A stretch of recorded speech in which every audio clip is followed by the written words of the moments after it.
Hello, we'll talk about Jean Renaudie. Today is October 14th.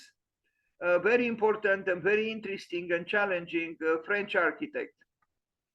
He was born on June 8th, 1925, but died on the 13th of October, 1981. And that's the reason we talk about him today, one day after the 13th of October. He was a French architect and town planner. This was the man. Unfortunately, he died rather young. You see, born 1925, died in 1981. So he died when he was 56. Jean Renaudie.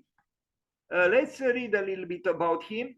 Jean Renaudie joined the École Nationale Supérieure des Beaux-Arts in 1945, the Superior National School of Fine Arts, in 1945, studying in the studios of Auguste Perret, great architect, and then Marcel Lotz, also an important architect.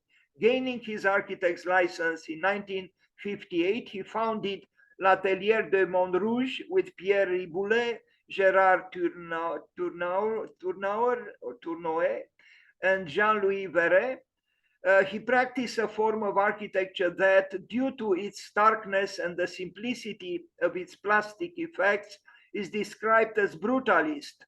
His studio stood out whether with a crash in Montrouge or with a Vincennes Stadium contest from 1963. He split with the other members of the Atelier in 1968. In addition to the disagreements about the events of May 1968, the students' revolt, they clashed on the planning of the new town Val de Reuil. Renaudie would have liked to put the town on the cliff overlooking the flat, wet site intended at the beginning. He thus created his own agency in Ivry-sur-Seine. From 1971 to 1975, and from 1976 to 1980, he participated in two phases of the renovation of the center of Ivry in collaboration with René Gaillustet. One of his projects, the Jean Hachette Shopping Center, gave him international recognition. From 1974, he worked on the renovation of the center of Old Givor, creating the City of Stars. What a nice name, the City of Stars. Let's remember what Oscar Wilde said. He said, we are all in the gutter, but some of us look up to the stars. End of quotation. Between 1976 and 1981, he participated in the urban development zone of Ville-Tanneuse. He won the Grand Prix National de l'Architecture from the French Minister of Culture for the sum of his works. The main focus of his work was on social housing and urban planning, and he did some amazing social housing indeed. He had been one of the first opponents of the construction methods of the major housing estates, Grand Ensemble, and the first new towns in the 50s and 60s. He never wished to systematize architecture, creating a wide variety and diversity of apartments in his housing projects. One of his major achievements is found in Givor, at the foot of the ruined chateau. These blocks of social housing, again, please remember, social housing, because these are the most astonishing social housing complexes ever built, on the side of a hill, have a very special architecture which seeks to optimize the views and orientations of the houses. Some drawings of Jean Renaudie, visionary, ornamental, vivacious, and using geometry in unexpected ways. This is a fragment of some apartments that he actually built.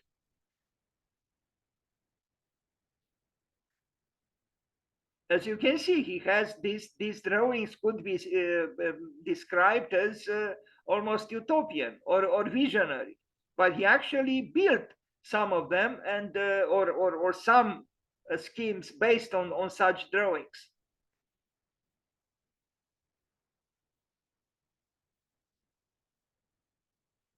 Someone who could say, well, he just played with the forms. It's not just that. You know, he was an educated architect. He knew what he was doing, but he advocated an architectural vision. And we are going to see examples of his built work. But the drawings themselves, I think, have evoke a creative spirit, an innovative spirit. Jean Renaudie, Jean Renaudie, Jean Renaudie, vive la couleur, vive la géométrie. Anyway, let's not get too sentimental here, but he was an exceptional architect. 1959, 1964, small crash, a crash in Montrouge, you know, for young children. I mean, look, even here, you know, a very early work, you can see that, you know, this is a creative work. What else can we say? 1950s, and the children, you know, adorning beautifully the parapet of the spiraling staircase. Nice, very, very nice, and very nice picture. Yes, he used a lot of concrete, it's true. But at that time, he could be forgiven because there wasn't, you know, a concern with a high degree of pollution that concrete achieves. 1960, 1968, a fire station, also in Montrouge, but I have no pictures. At that time, he worked with other architects. Kumipe State Holiday Village, Bonterras. Look even of this.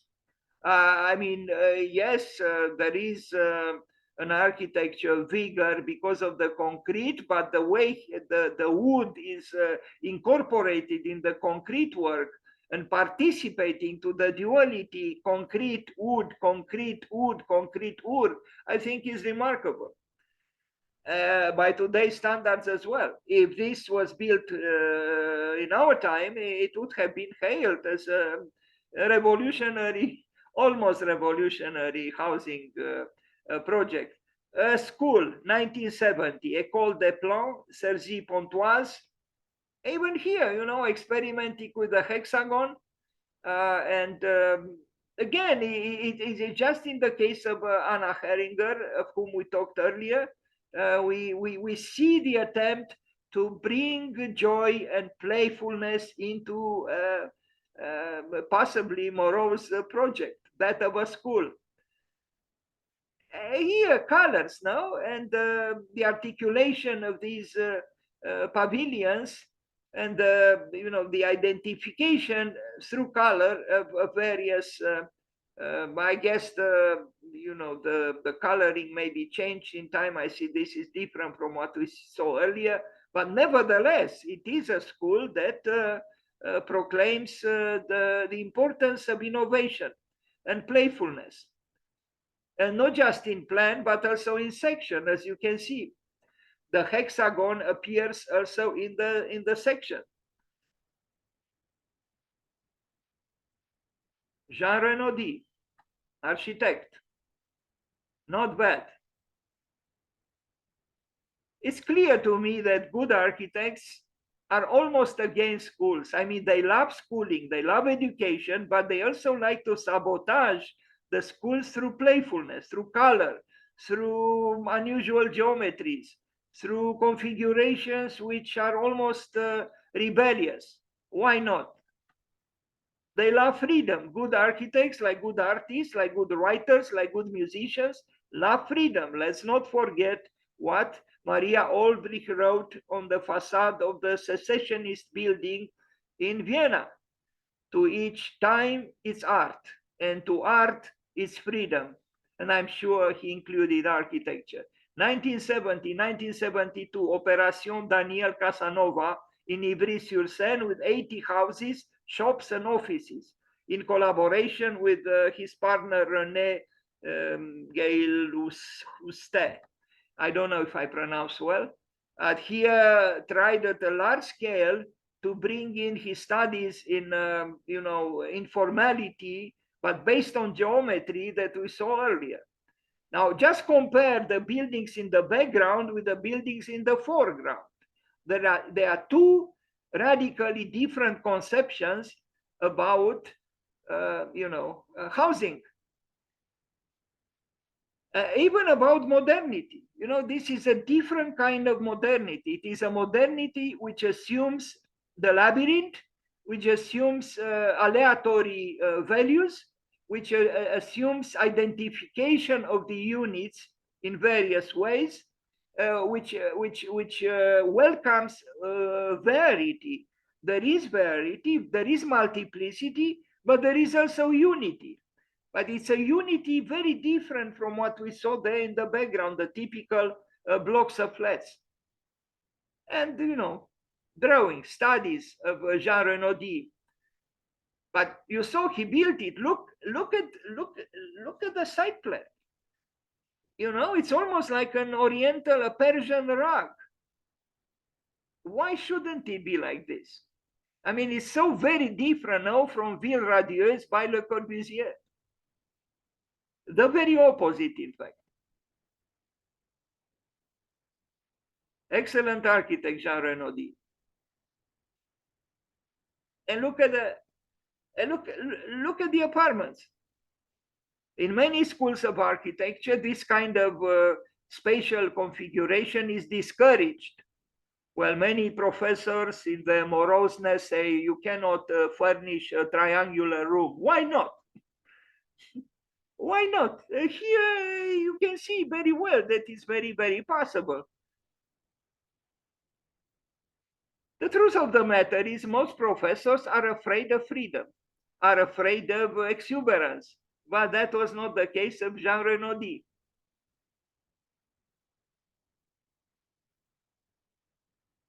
I like this plan very much. What's wrong with it? Nothing is wrong with it.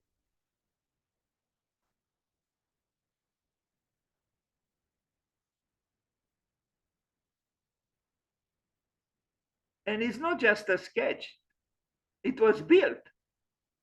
And this is just one of many, and none repeats itself. Yes, there is the triangular geometry that he uses, but each apartment is different. And, in itself, this is an exceptional villa. And it's just an apartment of this large complex of many other apartments done in the same spirit. Here you see others.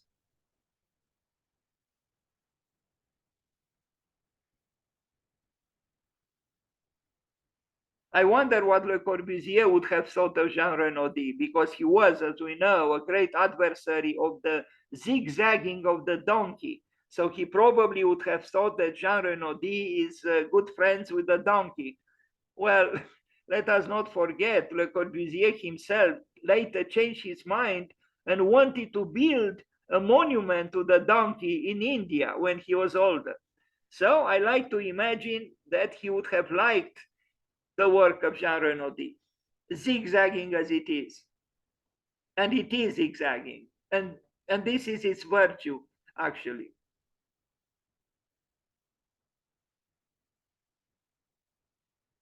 I would love to live in one of these apartments.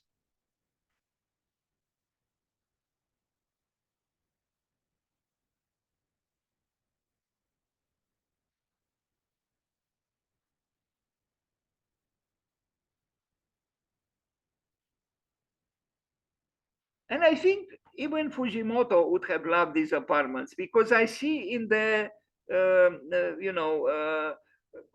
functional zones that there are areas which are not destined for a certain function. So I would say that these plans would conform with what Fujimoto advocated, between function and no function.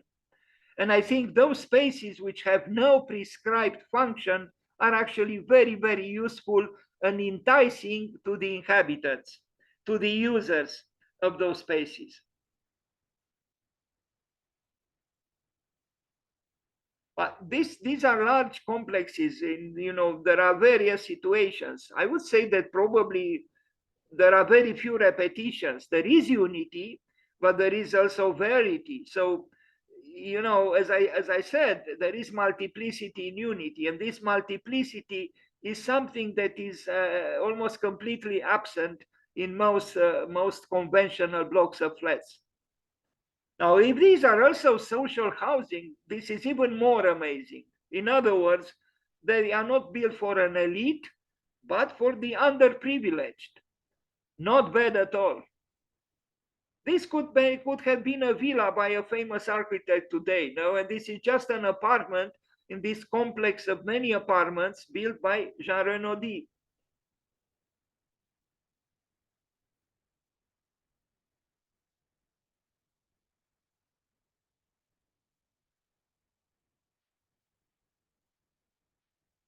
And there is also green.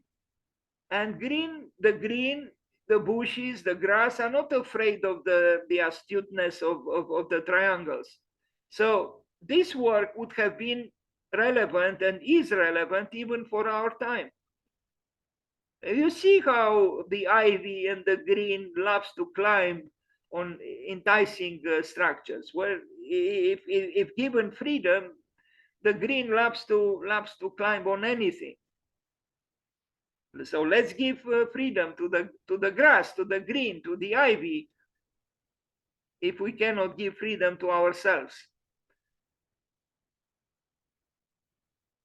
Jean Renaudie, a very different French architect. And not everything is as free. Like, this part towards the street, but here he was conditioned also by, who knows, the urban context. But all in all, there are interesting things. And look here, each apartment is different. And each apartment has, like a courtyard, like, a large balcony with various shapes. And it is like these people are the inhabitants of villas, one superimposed over the other, one over the other. And it becomes a mountain-like configuration. And these are very fashionable today. Bjarke Ingels tries, other architects try to bring in the mountain-like configuration, the mound-like configuration, the hill, the architectural hill. Well, Jean Renaudie did this half a century ago. Yes, ladies and gentlemen, half a century ago. Why is it that there is no green on the blocks of flats, the vertical blocks of flats behind, while here there is? So he was a revolutionary, he was a pioneer. He anticipated what was to come. 1970, 1975, Opération Jean Hachette in Ivry-sur-Seine.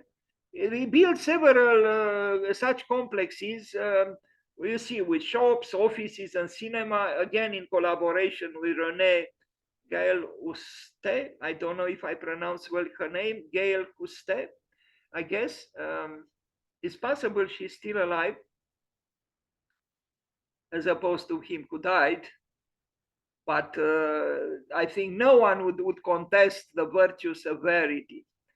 Another operation, Jean-Baptiste Clément, again in Ivry-sur-Seine, with 10 houses and shops in collaboration with the same person.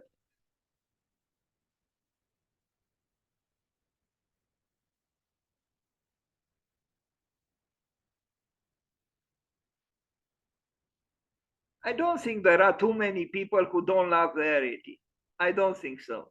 Humans like changes, variations. So I wonder why we don't have more of that.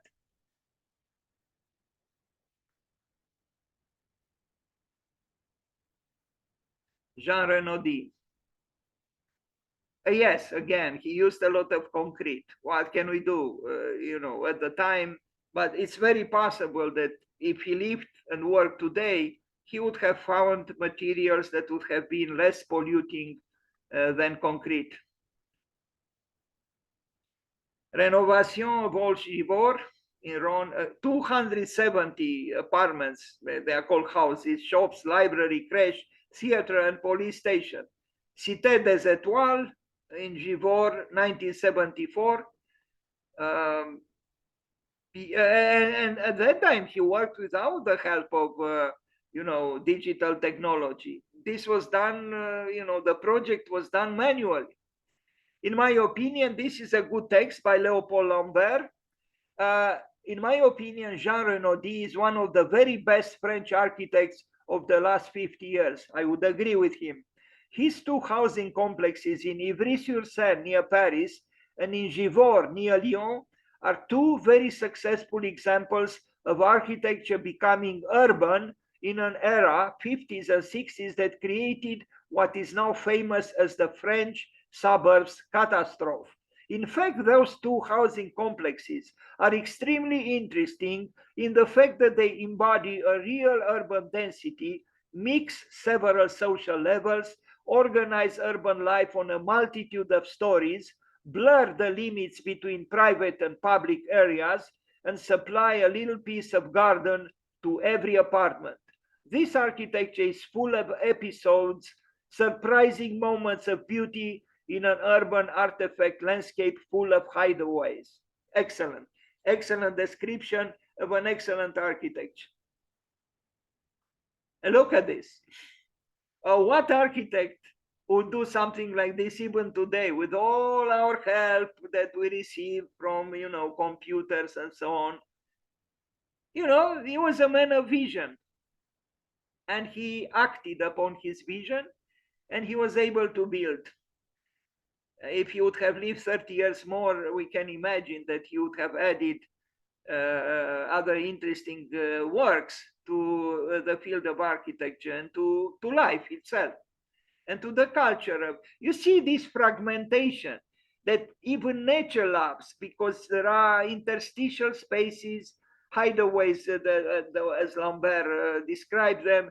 There are these places that cannot be totally clearly exhausted at the first glance. So there is some mystery here because of this complexity and fragmentation, and I think we need more of this.